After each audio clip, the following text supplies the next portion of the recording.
Tinutulungan ng Department of Justice ang International Criminal Court na protektahan ang ilang testigo laban kay dating Pangulong Rodrigo Duterte sa kaso niyang murder as a crime against humanity. Ay kay Justice Secretary Jesus Crispin Remulla, 3 hanggang 4 na witness ang pinoprotektahan ng DOJ sa ngayon at posible pang madagdagan. Dadalhin daw ng ICC ang mga testigo sa The Hague, Netherlands kung kinakailangan. Kahit nakikipagtulungan ng DOJ sa ICC, giit ni Remulla, nananatili pa rin hindi miyembro ng ICC ang Pilipinas. March 2019 nang kumala sa Pilipinas sa Rome Statute na nagtatag sa ICC. International Tribunal yan eh.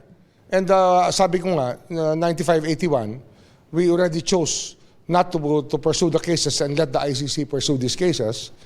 Given that, it becomes also our obligation to help them because we are giving up our jurisdiction for their jurisdiction.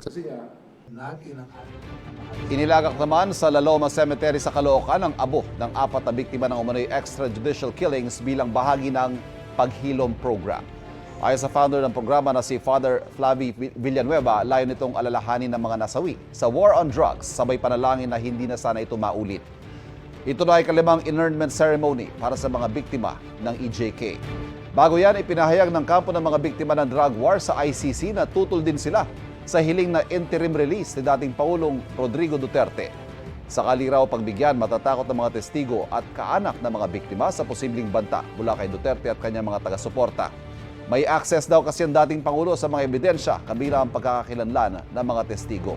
Marami rin anilang pera at malawak ang koneksyon ni Duterte na posible raw gamitin para takasan ng kaso.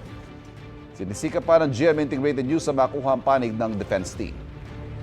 Nauna nang sinabi ni Vice President Sara Duterte na nung nasa posisyon pa ang kanyang ama ay hindi pinagbantaan ng mga testigo.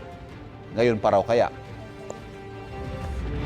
Kapuso, huwag magpapahuli sa latest news and updates. Mag-iuna ka sa balita at mag-subscribe sa YouTube channel ng GMA Integrated News.